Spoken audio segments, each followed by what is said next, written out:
Hello दोस्तों, कल हम लोग एक चैप्टर पढ़ रहे थे प्रोटीन में हमने पढ़ा था प्रोटीन का वर्गीकरण। उसी क्रम में हम आगे बढ़ेंगे। तो अगर हम प्रोटीन के वर्गीकरण की बात करें तो आप लोगों ने देखा था कि प्रोटीन का वर्गीकरण 3 आधार पे किया गया था। वो 3 आधार कौन कौन से हैं? तो पहला है गुणवत्ता के आधार पर,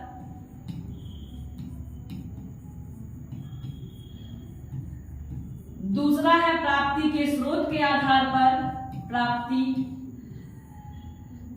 के स्रोत के आधार पर, और तीसरा है भौतिक गुण एवं घुलनशीलता के आधार पर। भौतिक गुण एवं घुलनशीलता के आधार पर।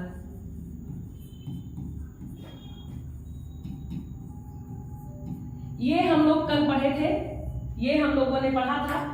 जैसा कि नाम से स्पष्ट है, गुणवत्ता यानी इसके 3 टाइप होंगे। अगर हम बात करें गुणवत्ता की तो इसमें 3 टाइप होंगे। कौन कौन से? तो एक होता है कंप्लीट प्रोटीन, दूसरा होता है पार्शियल, तीसरा होता है इनकम्प्लीट प्रोटीन। और इसी तरह अगर हम प्राप्ति के स्रोत की बात करें तो एक होता है एनिमल प्रोटीन, दूसरा होता है वेजिटेबल यानी वनस्पतिक, दूसरा क्या होता है तो आप कह सकते हैं वनस्पतिक प्रोटीन, एनिमल प्रोटीन, या फिर यहाँ कह सकते हैं वेजिटेबल प्रोटीन या वनस्पतिक प्रोटीन भी कह सकते हैं। ये बात हुई। अब गुणवत्ता की अगर सबसे पहले हम बात करें तो प्रोटीन की गुणवत्ता के आधार पर अगर हम देखें, सबसे पहले हम प्रोटीन को समझते हैं। कल हमने पढ़ा था कि ये जो प्रोटीन है ये प्रोटियाज शब्द से निकला है। इसको नाम दिया बर्जीलियस ने, खोज किया मुंडलर ने। इसके अलावा जो प्रोटीन होता है, मान लीजिए हमने 1 ग्राम प्रोटीन लिया तो उससे हमें 4.1 किलो कैलोरी ऊर्जा मिलेगा। कहीं कहीं 4.2 किलो कैलोरी भी लिखा रहता है, लेकिन मैक्सिमम आयोग यही मानता है। ठीक, तो अगर हम इसके आगे भी बात करें तो हमारी बॉडी में प्रोटीन 14% होता है। कितना होता है? 14%। ये जो पूरे के पूरे हम बने हैं, इसमें अगर प्रोटीन की बात करें तो ये 14%। मान लीजिए ये कोई बॉडी है, इसमें इतना पार्ट पूरा क्या होगा तो आप कह सकते हैं ये पूरा पार्ट क्या होगा? प्रोटीन होगा। इसके अलावा भी अगर हम प्रोटीन की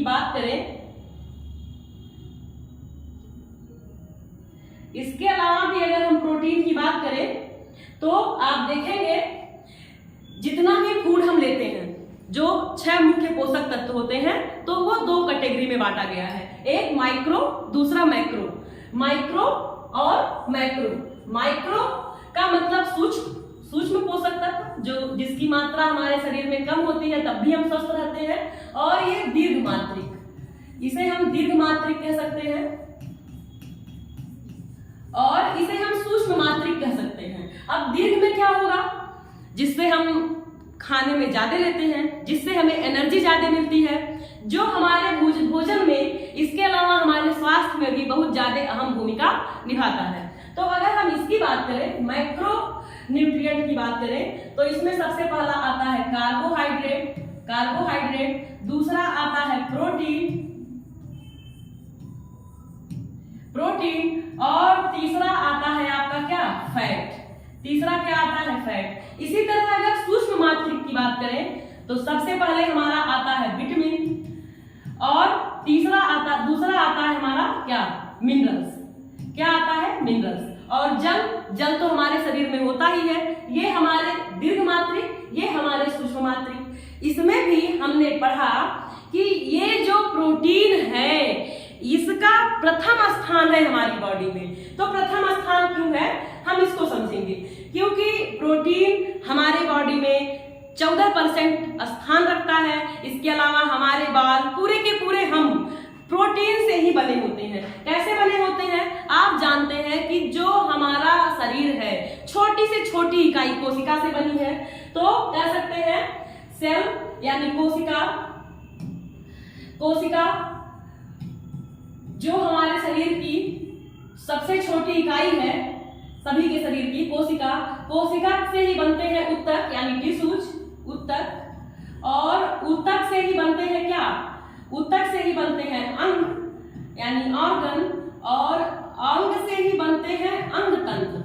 अंग से ही बनते हैं क्या? अंगतंत्र, और अंगतंत्र से ही बनता है हमारा पूरा शरीर यानी बॉडी।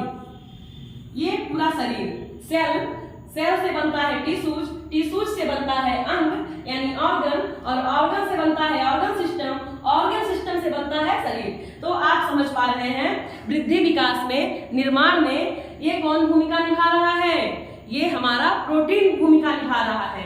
इसके अलावा एंजाइम बनाने में, परिवहन में, हर चीज में कह सकते हैं प्रोटीन की अहम भूमिका होती है। एंटीबॉडी में, एंटीजन में, सब जगह प्रोटीन पाया जाता है।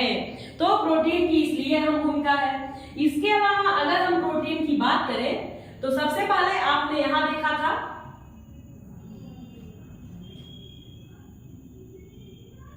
ये गुणवत्ता के आधार पे, तो आपने देखा गुणवत्ता के आधार पे अगर प्रोटीन की कितने प्रकार के होते हैं, तो गुणवत्ता के आधार पे अगर सबसे पहले हम बात करें, वर्गीकरण की ही बात करें, आपने इतना समझ लिया। पिछले वीडियो में भी हमने प्रोटीन को अच्छे से पढ़ा है, लेकिन अगर हम इस वीडियो में बात करें तो हम वर्गीकरण पढ़ रहे हैं। लेकिन आप ये जाने कि प्रोटीन चूंकि हमारे शरीर का ये 14% होता है, और ये हमारे शरीर में प्रथम स्थान रखता है, महत्वपूर्ण भूमिका रखता है। इसलिए इसको जानने के अलावा हम जानेंगे कि इसमें गुणवत्ता के आधार पे कैसे इसको डिवाइड किया जाता है। तो गुणवत्ता के आधार पे प्रोटीन को 3 भागों में डिवाइड किया गया। गुणवत्ता के आधार पे अगर हम कहें तो इसको 3 भागों में डिवाइड किया गया। कौन कौन से? तो सबसे पहले है सिंपल प्रोटीन। सबसे पहले कौन सा है? सिंपल प्रोटीन की अगर हम बात करें, जैसे जो हम खाते हैं उसका जो सीधा प्रोटीन मिलता है, जैसे अंडे में एल्ब्यूमिन, गेहूं में ग्लूटीन, दूध में केसीन, अनाजों में आर्जिनिन, मिथियोनिन, ये सब। ठीक, तो अगर हम बात करें सिंपल प्रोटीन की, तो अगर हम अंडे की बात करें, अंडे का प्रोटीन, गेहूं का प्रोटीन, गेहूं में ग्लूटीन, इसी तरह और भी फूड जो हम खाते हैं उसके सभी प्रोटीन, ये सारे होते हैं क्या? ये होते हैं सिंपल प्रोटीन। लिख ही देते हैं, गेहूं का ग्लूटीन या फिर ग्लाइडिन भी, अंडे का एल्ब्यूमिन, इसके अलावा दूध का लैक्टोएल्ब्यूमिन, दूध में लैक्टोएल्ब्यूमिन,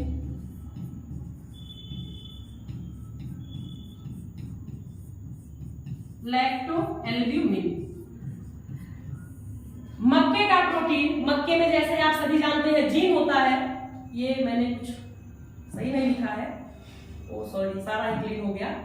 चलिए दोस्तों, आप समझ गए होंगे सिंपल प्रोटीन। एक बार फिर से बता देते हैं, सिंपल प्रोटीन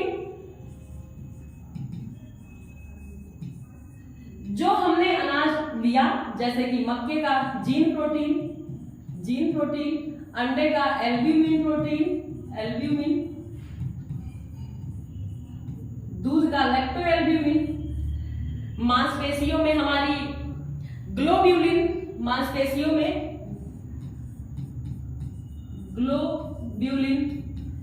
आप समझ गए होंगे। ये जो सीधा प्रोटीन की बात की जा रही है, ये सिंपल प्रोटीन जीन यानी मक्के से मिलता है, मक्के में। इसी तरह एल्ब्यूमिन अंडे में, इसी तरह ग्लोब्यूलिन है ना, मांसपेशियों में, आप जान गए होंगे। इसके अलावा दूसरा प्रोटीन जो होता है, ये तो साधारण प्रोटीन हुई। साधारण प्रोटीन के बाद हमारा होता है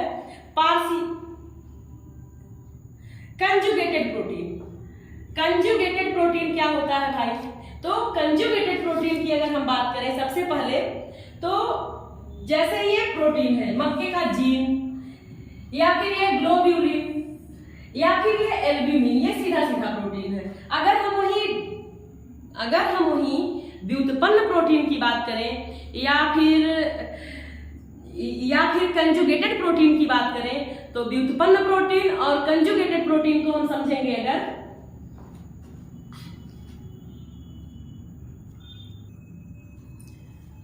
ये कंजुगेटेड या संयुक्त प्रोटीन जो दूसरा प्रोटीन होता है, कंजुगेटेड प्रोटीन की अगर हम बात करें तो सबसे पहले हम नाम लेंगे ग्लाइकोप्रोटीन का। ग्लाइकोप्रोटीन। अगर इस संयुक्त प्रोटीन की बात करें तो ये बनता कैसे है, तो ये साधारण प्रोटीन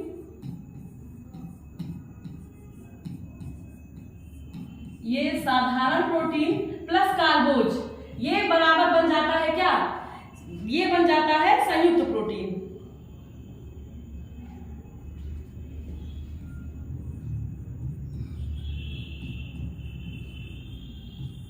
ये मिलकर के बन गया है, ये मिलकर के बन गया है ग्लाइकोप्रोटीन, ये हो गया है संयुक्त प्रोटीन। इसी तरह अगर हम दूसरे संयुक्त प्रोटीन की बात करें तो हीमोग्लोबिन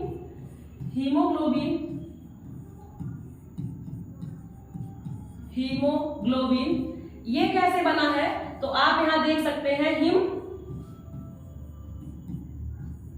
प्लस ग्लोबिन।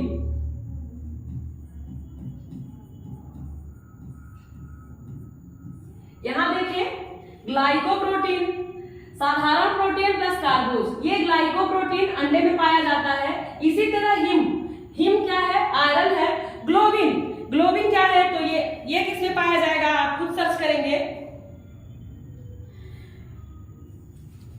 ग्लोबिन क्या है आप खुद सर्च करेंगे, अगर आप ब्लड पढ़े होंगे तो आपको मिल जाएगा। तो आपको समझ में आ रहा होगा कि ये जो संयुक्त प्रोटीन होता है ये अकेले नहीं होता है, दो मिलेगा, साधारण प्रोटीन प्लस कार्बोज, साधारण प्रोटीन प्लस हिम जैसे कि ये आयरन, इस तरह से होता है। साधारण प्रोटीन प्लस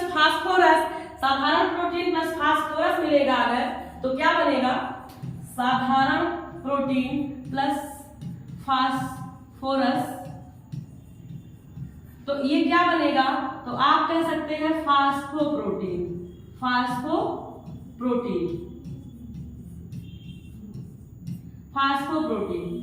ये बात हुई संयुक्त प्रोटीन की। वहीं अगर हम व्युत्पन्न प्रोटीन की बात करें तो व्युत्पन्न प्रोटीन भी दो आधार पे बांटा गया है। कैसे दो आधार पे बांटा गया है हम आगे देखेंगे।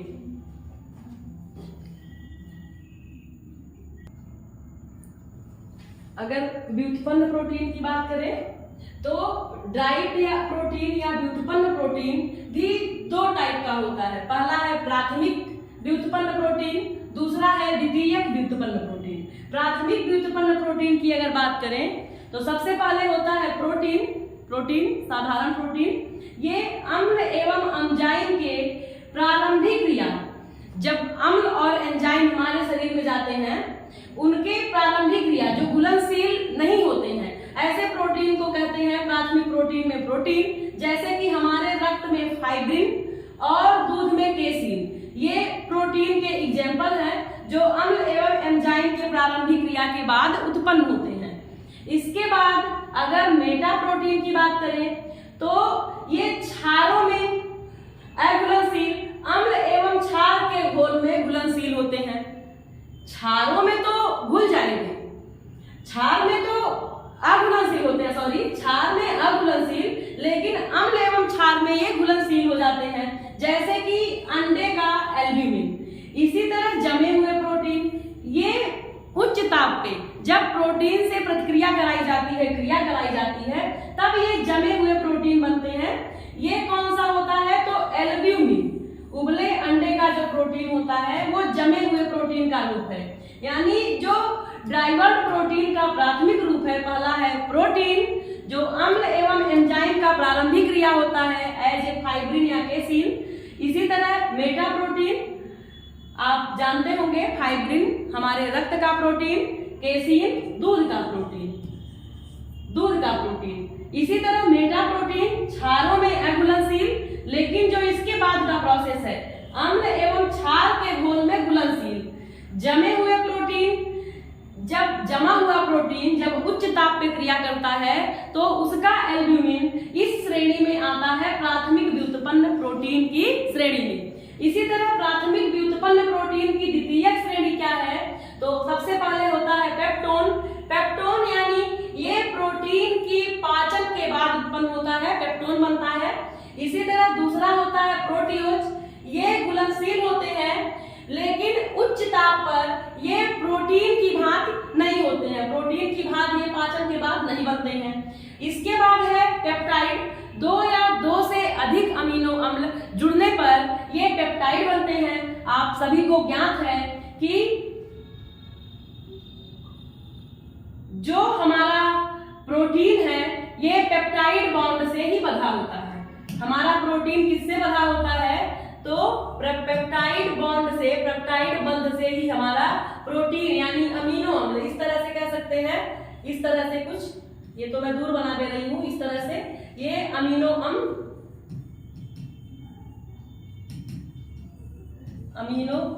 यानी अमीनो एसिड इसी पेप्टाइड बॉन्ड से ही बंधे होते हैं, यानी 2 या 2 से अधिक अमीनो अम्ल इसको बनाने में सहायक होते हैं। ये बात हुई वर्गीकरण की, आपने देखा गुणवत्ता के आधार पे और ये भौतिक गुण एवं घुलनशीलता के आधार पे। प्राप्ति के आधार पे भी आपने प्रोटीन देखा। अब चलिए हम लोग बात करते हैं, आपने प्राप्ति के आधार पे देखा, एक बार मैं देख लेती हूं मैंने क्या पढ़ाया है।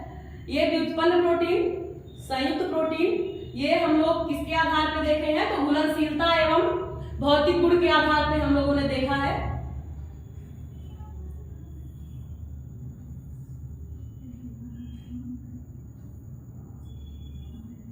चलिए फ्रेंड, हट नहीं रहा है तो हम लोग ऐड कर लेते हैं दूसरा पेज।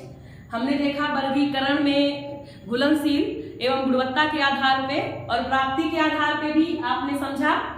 प्राप्ति के आधार पे प्रोटीन 2 टाइप के होते हैं, एनिमल प्रोटीन और वेजिटेबल प्रोटीन। एनिमल प्रोटीन जो हमें जानवरों से मिलते हैं यानी प्राणिक जगत से प्राप्त होते हैं, और वेजिटेबल प्रोटीन जो हमें वनस्पतिक जगत से प्राप्त होते हैं। जो एनिमल प्रोटीन होता है ये प्रोटीन का रिच रिसोर्स होता है। एनिमल प्रोटीन ये रिच रिसोर्स होता है, यानी इसकी वैल्यू उच्च होती है। और वहीं अगर हम वनस्पतिक प्रोटीन की बात करें, वनस्पतिक यानी कि वेजिटेबल प्रोटीन की बात करें, तो ये निकृष्ट टाइप का प्रोटीन होता है। निकृष्ट टाइप का प्रोटीन होता है। किस अनाज में कौन सा प्रोटीन पाया जाता है उसको भी हम आगे बात करेंगे, लेकिन इसके पहले प्रोटीन की गुणवत्ता के आधार पर वर्गीकरण हम पढ़ लेते हैं। तो ये इसकी गुणवत्ता के आधार पर वर्गीकरण की अगर हम बात करें, गुणवत्ता के आधार पर अगर हम वर्गीकरण की बात करें तो सबसे पहले हम पढ़ेंगे क्या? सबसे पहले हम बात करेंगे आवश्यक प्रोटीन की। इसमें 3 टाइप होता है, आपने देखा कंप्लीट, इनकम्प्लीट और पार्शियल। तो आवश्यक या फिर पूर्ण प्रोटीन। तो अगर हम इसकी बात करें आवश्यक प्रोटीन की, तो आवश्यक प्रोटीन हमारे कितने होते हैं? प्रोटीन में हमारे 20 अमीनो अम्ल होते हैं। कितने? तो आप कह सकते हैं 20 अमीनो एसिड होते हैं। ये 20 अमीनो एसिड कैसे डिवाइड होते हैं? तो एक होता है इसेंशियल प्रोटीन यानी आवश्यक प्रोटीन, आवश्यक प्रोटीन। दूसरा होता है हमारा अनावश्यक प्रोटीन, अनावश्यक प्रोटीन। ये दूसरा हमारा होता है अनावश्यक प्रोटीन। इसकी विशेषता ये है कि ये हमारे शरीर में नहीं बनता। आवश्यक प्रोटीन हमारे शरीर में नहीं बनता। इसको आप याद रखेंगे, जो आवश्यक प्रोटीन है ये हमारे शरीर में नहीं बनता, इसे हमें बाहर से लेना पड़ता है। ये एग्जाम में पूछा जाता है, आवश्यक प्रोटीन हमारे शरीर में नहीं बनता है, हमारे शरीर में ये नहीं बनता है, ये हमें बाहर से लेना पड़ता है। वहीं अगर अनावश्यक प्रोटीन की बात करें तो ये हमारे शरीर में स्वतः निर्मित होता है। कैसे बनता है दोस्तों? तो ये हमारे शरीर में स्वतः निर्मित होता है, स्वतः निर्मित होता है और ये हमें बाहर से लेना पड़ता है। आपको समझ में आया होगा? तो चलिए हम इसमें देखते हैं। 10 ये होते हैं और 10 ही ये भी होते हैं। 10 होते हैं हमारे आवश्यक प्रोटीन, 10 अनावश्यक प्रोटीन। ये 10 हम कैसे करते हैं, थोड़ा टफ होता है, तो इसके 2 ट्रिक है, हम लिख लेते हैं, उसके बाद बताते हैं। आवश्यक प्रोटीन में सबसे पहले अगर हम बात करें तो आइसोल्यूसिन,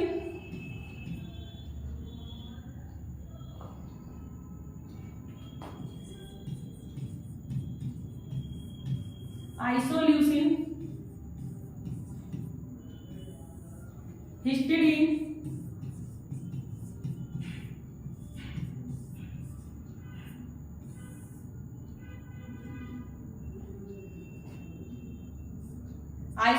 हिस्टीडीन, आर्जिनिन,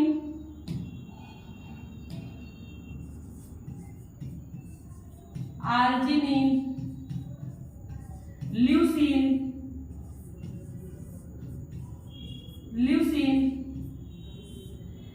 और भी बहुत सारे प्रोटीन। बहुत बड़ा वीडियो हो जा रहा है तो स्टार्ट कर देते हैं थोड़ा सा। आप देख पा रहे हैं यहाँ 10 आवश्यक एमिनो अम्ल और 10 अनावश्यक अमीनो अम्ल, साथ में अर्ध आवश्यक अमीनो अम्ल के बारे में लिखा हुआ है। तो सबसे पहले अगर बात करें isoleucine, histidine, arginine, lysine, मीथियोनिन, phenylalanine, tryptophan, valine और ल्यूसीन, ये हमारे आवश्यक अमीनो अम्ल होते हैं। ये देखिए लाइसिन और मीथियोनिन जब हम लेते हैं बाहर से, यानी ये अनाजों में पाया जाता है।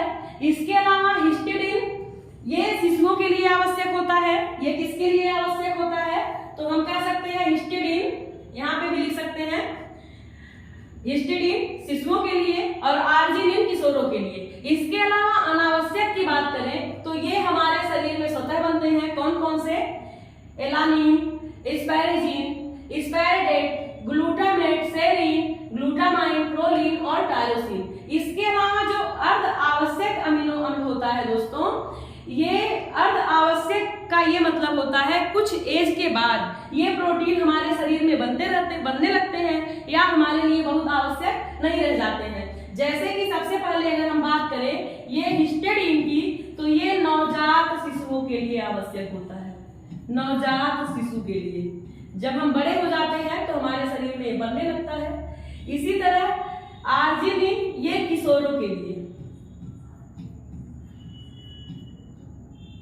ये किशोरों के लिए ये सबसे मुख्य कह सकते हैं अर्ध आवश्यक अमीनो अम्ल होता है, जो कि बार बार एग्जाम में पूछा जाता है।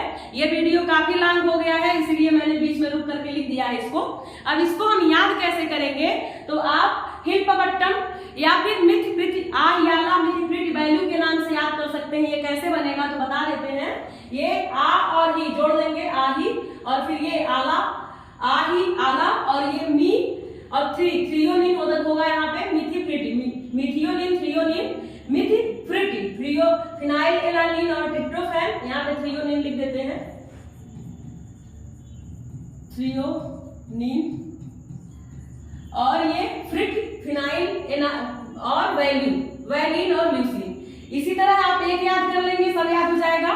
या फिर आप इसको हिप्पोपट्टम या पास्ता 3GC ऐसे भी याद कर सकते हैं, लोग याद कराते हैं। तो आज के लिए इतना ही।